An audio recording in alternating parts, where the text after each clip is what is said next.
¿En qué se diferencia la metafísica de todas las demás ciencias? ¿Y por qué Aristóteles insiste tanto en que solo una ciencia puede estudiar el ser en cuanto ser? ¿O deberíamos dejar eso en manos de las múltiples ciencias particulares, como la física, la biología o las matemáticas? Aristóteles responde con una afirmación radical en Metafísica IV, capítulo 1. Hay una ciencia que estudia el ser en cuanto ser y lo que le pertenece en cuanto tal. Met IV 1, 1003-21. Esto significa que hay un tipo de conocimiento que no se limita a estudiar una parte del ser, como lo hace la física con el movimiento o la matemática con la cantidad, sino que aborda el ser en su sentido más general, más profundo, más universal. ¿Y cuál es esa ciencia? La filosofía primera, lo que hoy llamamos metafísica. Pero atención, Aristóteles no está diciendo que la metafísica reemplace a las otras ciencias. Lo que dice es algo mucho más poderoso, que las otras ciencias presuponen algo que no estudian, y que solo la metafísica puede investigar. Según estudios del Philosophical Review, esta tesis aristotélica inaugura una tradición que influirá desde Tomás de Aquino hasta Heidegger. La idea de que hay una estructura común del ser que subyace a todo conocimiento, y esta estructura no puede ser fragmentada. Si el ser se fragmentara entre varias ciencias, perderíamos su unidad. Aristóteles lo dice con claridad en el capítulo 2. Corresponde a una misma ciencia examinar tanto los primeros principios como las causas supremas. Metenta IV 2, 1003b-17. Es decir, la metafísica no es una más entre muchas, es la que funda todas las demás. Pregunta para ti: si estás estudiando física, derecho, medicina o ingeniería, ¿alguna vez te has detenido a pensar qué es eso que estás estudiando en su nivel más profundo? ¿Qué significa ser un electrón, ser una ley, ser una célula, ser una norma? La metafísica es la única ciencia que se hace estas preguntas. Y no lo hace por curiosidad vacía, sino porque solo sabiendo qué es el ser en sí, podemos comprender cualquier otra cosa que es. Según el filósofo italiano Giovanni Reale, esta parte del texto muestra el intento de Aristóteles de fundar la unidad del saber en un principio común: el ser. Entonces, la afirmación de Aristóteles puede parecer abstracta, pero tiene consecuencias muy prácticas. Nos obliga a preguntarnos si el conocimiento está verdaderamente unificado. Nos lleva a reflexionar sobre la raíz de todas las ciencias. Nos hace ver que no hay física, matemática o ética posible sin una idea previa de qué significa ser. Entonces, ¿puede existir una ciencia que no se limite a un objeto particular, sino que piense el ser mismo en cuanto ser? Para Aristóteles, no solo puede, debe existir. Y ese es el nacimiento de la metafísica como ciencia suprema. ¿Y si alguien afirmara que una cosa puede ser y no ser al mismo tiempo? ¿Podríamos tomarlo en serio? ¿Es posible negar el principio más básico de la lógica y aún así tener una conversación coherente? En el capítulo 2 del libro IV de la Metafísica, Aristóteles refuerza una distinción clave. Las ciencias particulares tratan de alguna parte del ser, pero no del ser en sí mismo. Mete IV 2, 1003b-10. ¿A qué se refiere con esto? A que cada ciencia, la física, la matemática, la ética, la biología, estudia el ser bajo un cierto aspecto. La física estudia el ser en cuanto móvil. La matemática, el ser en cuanto cuantificable. La ética, el ser en cuanto agente moral. Pero ninguna de estas ciencias se pregunta por el ser como totalidad. Simplemente lo dan por supuesto. Y aquí aparece el punto clave. La metafísica no estudia una parte del ser, sino aquello que es común a todo lo que es. Por eso, Aristóteles afirma: corresponde a una misma ciencia examinar tanto los primeros principios como las causas supremas. Mete IV 2, 1003b-17. Es decir, si hay una ciencia que estudia el ser como tal, también debe estudiar sus principios más universales. El filósofo Werner Jäger llama a esta estructura jerárquica El carácter arquitectónico del saber en Aristóteles. La metafísica está en la cima, porque se ocupa de lo que todas las demás ciencias presuponen pero no investigan. Pregunta para ti. ¿No es peligroso que cada disciplina avance sin cuestionar sus propios fundamentos? Este capítulo tiene una consecuencia decisiva. Delimita el dominio exclusivo de la filosofía primera. Solo ella puede estudiar. 1. El ser en cuanto ser. 2. Los principios comunes a todos los seres. 3. Los axiomas que todas las ciencias utilizan, pero no demuestran. Esta es la diferencia esencial con las ciencias particulares. Estas pueden tener gran precisión, pero su punto de partida está fuera de su campo. Por ejemplo, la física supone el concepto de cambio. La matemática supone el de cantidad. La ética supone el de acción libre. Pero ¿qué es un cambio? ¿Qué es una cantidad? ¿Qué es la libertad? Solo la metafísica puede abordar estas preguntas porque no está limitada por un objeto parcial del ser. Según el filósofo italiano Giovanni Reale, en este capítulo, Aristóteles consagra la universalidad epistemológica de la metafísica, y lo hace sobre una base muy concreta. Ninguna ciencia puede justificarse a sí misma sin apelar a principios más universales. Entonces, si queremos comprender por qué las ciencias funcionan, no basta con aplicarlas. Tenemos que pensar sus condiciones de posibilidad. Y eso, según Aristóteles, solo lo puede hacer la metafísica. Por eso afirma: es tarea de una sola ciencia conocer también los axiomas que todos los saberes utilizan. Metempa IV, 2, 1005a. Esta afirmación será desarrollada en los capítulos siguientes, donde Aristóteles hablará del principio de no contradicción, pero ya aquí deja claro algo fundamental. El conocimiento no puede fundarse en lo empírico, ni en lo particular, sino en lo universal. El capítulo 2 de la Metafísica 4 no es simplemente una continuación, es una fundamentación. Define el terreno exclusivo de la metafísica como la ciencia más universal, la que estudia los principios supremos y la que cuestiona lo que todas las demás ciencias dan por hecho. Si toda ciencia necesita un punto de partida, la metafísica es la única que puede decir por qué ese punto de partida es válido. Y esa es para Aristóteles la función más elevada del pensamiento.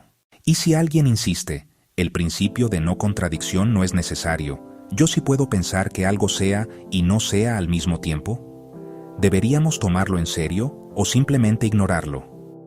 Aristóteles, en el capítulo 3 del libro cuarto de la Metafísica, lanza una afirmación tajante: es imposible que la misma cosa sea y no sea al mismo tiempo y en el mismo respecto. Metepaco IV, 3, 1005b-19.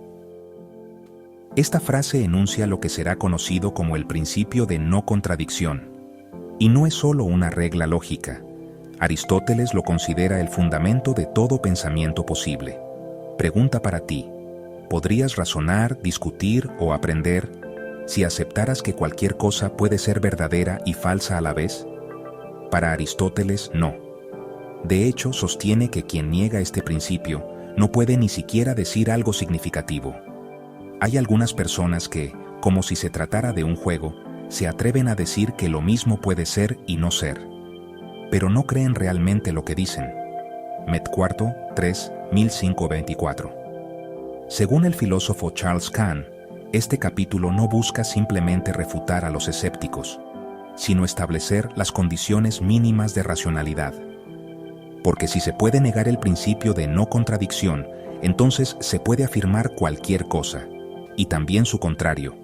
Eso disolvería no solo la filosofía, sino toda posibilidad de conocimiento.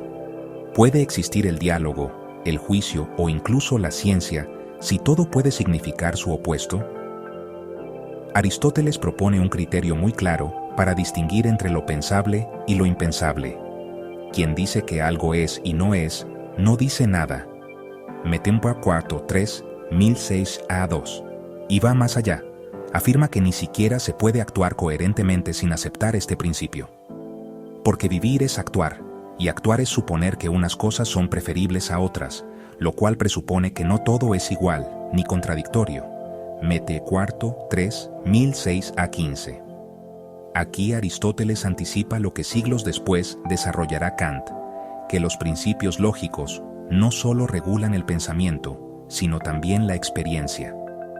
Otra pregunta para ti. ¿No es cierto que cada decisión que tomamos, por pequeña que sea, supone que algo es y que otra cosa no es? Aristóteles también responde a quienes, como Heráclito, proponían que todo cambia constantemente, que todo es devenir y contradicción. Frente a eso, Aristóteles distingue entre lo que cambia en el tiempo y lo que es simultáneamente contradictorio. Que una cosa cambie no significa que sea contradictoria. Decir que es y no es al mismo tiempo y en el mismo sentido es lo que es imposible. Mete IV, 3, 1006 B1. Esta precisión permite salvar el principio sin negar la realidad del cambio. Entonces, negar el principio de no contradicción no es una postura filosófica válida, sino una forma de autodestrucción del pensamiento. El capítulo 3 de la metafísica no solo introduce un principio lógico, establece la frontera entre lo que puede ser pensado y lo que carece completamente de sentido. Aristóteles no está simplemente defendiendo una regla gramatical, está defendiendo la posibilidad misma de razonar, argumentar y conocer, porque sin el principio de no contradicción, ni siquiera podríamos afirmar que existe un problema filosófico. ¿Y tú? ¿Crees que hoy, en medio del relativismo y la posverdad, sigue teniendo sentido defender este principio lógico como absoluto? Déjame tu reflexión en los comentarios y acompáñame en el próximo capítulo, donde veremos cómo Aristóteles enfrenta las objeciones más radicales a este principio. ¿Cómo puede haber una ciencia del ser si el ser es tan diverso, tan contradictorio? ¿No estamos rodeados de contrarios? Bien y mal, uno y múltiple, verdadero y falso, finito e infinito. Aristóteles, en el capítulo 4 del libro cuarto de la Metafísica, toma esa objeción con toda seriedad y le dedica uno de los argumentos más sólidos de toda la obra. Comienza con una premisa simple, pero contundente. No es posible refutar al que dice que todo puede ser afirmado o negado, si no dice nada. Mete IV, 4, 1006 a 28. ¿Qué quiere decir con esto? Que si alguien niega el principio de no contradicción, queda fuera del espacio de la razón. No porque esté equivocado, sino porque ya no está diciendo nada con sentido. Aristóteles no refuta a los que niegan el principio.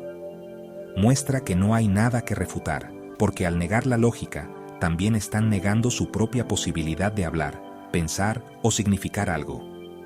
El filósofo argentino Tomás Abraham lo expresa así: la negación radical del principio de no contradicción no es una tesis filosófica, es un acto de autodestrucción racional. Pregunta para ti: ¿podrías mantener una discusión con alguien que niega la posibilidad misma de significar? Aristóteles añade otro argumento poderoso: quien niega el principio de no contradicción no vive como piensa. Aun quienes afirman que todo es verdadero y todo es falso, en la práctica actúan como si ciertas cosas fueran verdaderas. Met. IV, 4, 1008 B10. Por ejemplo, no cruzan la calle si viene un carro, no comen piedras si tienen hambre, no beben veneno para curarse. ¿Por qué? Porque actúan con criterios de verdad y falsedad, aunque nieguen esos mismos criterios en el discurso. Pregunta para reflexionar: ¿es coherente negar la lógica en teoría, pero usarla en la vida diaria? Aristóteles concluye que la negación del principio no es una alternativa teórica válida, sino una incoherencia práctica. El que dice que todo es verdadero o falso destruye el lenguaje, el pensamiento y la vida. Metempo pa cuarto 4, 1008 a 33. En términos modernos, esto se conecta con la performatividad del lenguaje. Nuestras palabras tienen sentido solo si hay coherencia entre lo que decimos y lo que hacemos. Si niegas toda posibilidad de contradicción, también niegas el criterio por el cual una afirmación puede distinguirse de su contraria. Entonces, ¿cómo sabrías que estás afirmando algo? El capítulo 4 es más que una defensa técnica de la lógica. Es una defensa del sentido mismo de hablar, pensar, actuar y vivir racionalmente. Aristóteles no solo sostiene que el principio de no contradicción es verdadero, sostiene que es la condición para que exista cualquier verdad, cualquier saber, cualquier filosofía, porque sin él no hay diferencia entre lo verdadero y lo falso. Y sin esa diferencia, no hay pensamiento posible. Pregunta final para ti. ¿Has conocido discursos académicos, políticos o ideológicos que parezcan negar toda lógica? ¿Y qué efectos tiene eso en la sociedad? Déjame tu opinión en los comentarios y acompáñame en el siguiente capítulo, donde veremos cómo Aristóteles comienza a construir sobre esta base lógica su concepción de los primeros principios del ser. Después de todo lo que hemos analizado, ¿por qué es tan importante el capítulo 2 del libro cuarto? En la parte final del capítulo 2 del libro cuarto, Aristóteles se enfrenta a una objeción fundamental. Si el ser incluye a los contrarios, ¿cómo puede haber una ciencia única que lo abarque? ¿No debería haber una ciencia para lo uno, otra para lo múltiple, una para el bien y otra para el mal? Aquí, Aristóteles responde a los pitagóricos y platónicos, quienes consideraban que los contrarios eran principios independientes. Pero Aristóteles sostiene lo contrario. Los contrarios no niegan la unidad del ser, la enriquecen. La ciencia del ser en cuanto ser debe tratar también de los contrarios, porque ellos pertenecen a lo que es. Metepa IV, 2, 1004b10. En otras palabras, lo que hace que el ser sea complejo, no lo hace inconexo. La metafísica no ignora las diferencias, las integra en una comprensión superior, una ciencia que explica cómo lo múltiple se articula en unidad. Según estudios de la Universidad de Friburgo, esta idea anticipa la noción de analogía del ser, que será fundamental en la escolástica medieval. Pregunta para ti: ¿es posible pensar en una verdad que admita diferencias internas, sin caer en el relativismo? Aristóteles cree que sí, porque el ser no se dice de un solo modo, pero tampoco de infinitos modos sin conexión. El ser se dice en muchos sentidos, pero todos se refieren a un solo principio. Met IV 2, 1003b5. Esta afirmación es clave. Hay diversidad, pero no dispersión. Todo lo que es según algún modo de ser, y eso permite que la metafísica lo piense desde un centro común. El filósofo francés Jean-Luc Marion interpreta esto como una economía ontológica, donde incluso lo opuesto queda ordenado por una lógica del ser. Pregunta reflexiva: ¿crees que nuestra cultura actual entiende la diferencia como parte de una unidad, o como una excusa para disolver todo criterio común? Aristóteles no teme a los contrarios, los reconoce como parte esencial del orden del ser. Por eso dice que una ciencia del ser, en cuanto ser, debe tratar también de los opuestos, porque no se puede entender lo que algo es, sin comprender también lo que no es. La parte final del capítulo 2 muestra a un Aristóteles profundamente estratégico. Mientras otros pensaban que la diversidad del ser impedía una ciencia unificadora, él ve en esa misma diversidad la razón para una ciencia más alta, más profunda, más universal. La metafísica no es la ciencia de lo simple, es la ciencia de lo complejo, de lo contradictorio, de lo que se opone, y sin embargo permanece unido, porque el ser no es unívoco ni caótico, es analógico, diverso en expresión, pero unido en fundamento. Pregunta final: ¿podemos construir conocimiento sólido hoy si renunciamos a la idea de una unidad del saber? Comenta tu opinión y acompáñame en el próximo capítulo, donde entraremos en la parte más técnica de la lógica aristotélica, el análisis formal del principio de no contradicción. Después de recorrer en detalle el capítulo 2 del libro cuarto de la Metafísica de Aristóteles, ¿qué nos queda claro? ¿Qué gana la filosofía y qué gana el pensamiento humano con esta pequeña pero densa sección del texto aristotélico. Aristóteles, en este capítulo, no introduce nuevos conceptos, pero sí hace algo fundamental. Delimita el campo exclusivo de la metafísica y establece las reglas del juego para todo lo que vendrá después. Este es el verdadero sentido estratégico del capítulo 2. Fijar la autoridad, el objeto y la estructura de la filosofía primera. Vamos a resumirlo en 5 niveles de análisis: epistemológico, metodológico, ontológico, lógico y filosófico. 1. Epistemológico. El capítulo 2 establece que solo una ciencia puede estudiar el ser en cuanto ser. Esto implica que las demás ciencias no compiten con la metafísica, porque su campo de estudio está limitado a aspectos particulares del ser. Hay una sola ciencia que estudia el ser en cuanto ser. Meteto, cuarto, 2, 1003 a 21. Este principio unifica el conocimiento desde una base común y lo protege contra la fragmentación. 1. Metodológico. Aristóteles afirma que la metafísica también debe estudiar los axiomas que todas las demás ciencias utilizan sin cuestionar. Es tarea de la misma ciencia conocer no solo las causas y principios primeros, sino también los axiomas comunes. Metempo, cuarto, 2, 1005a. Esto prepara el terreno para el estudio del principio de no contradicción, que será desarrollado inmediatamente después. La metafísica, por tanto, no solo se ocupa del qué, sino del cómo es posible pensar ese qué. 1. Ontológico. Aquí se plantea el corazón de la ontología aristotélica. El ser tiene múltiples sentidos, pero todos se ordenan a un mismo principio. Esta es la base de la analogía del ser, idea que influirá profundamente en toda la metafísica medieval. El ser se dice en muchos sentidos, pero todos en referencia a uno. Metempa 4, 2, 1003 B5. Esto permite pensar la unidad del ser sin reducir su diversidad. 1. Lógico. El capítulo establece que el pensamiento requiere condiciones mínimas de coherencia, incluso antes de abordar el principio formal. Sin este fundamento lógico, ni siquiera podríamos tener una ciencia del ser.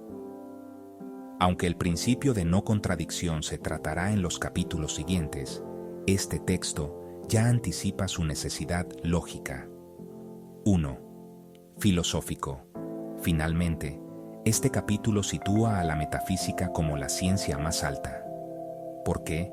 Porque estudia las causas supremas, los principios más universales y las condiciones de posibilidad de todo saber. A esta ciencia le corresponde examinar lo que es por sí mismo primero. Metepoartro 2, 1003 B17. Según Rainer Schurman, esta caracterización marca a la metafísica como la ciencia que interroga no solo lo que hay, sino el hecho mismo de que algo haya. El capítulo 2 del libro cuarto no es solo una introducción teórica, es el momento en que Aristóteles legitima la metafísica como ciencia autónoma y fundante.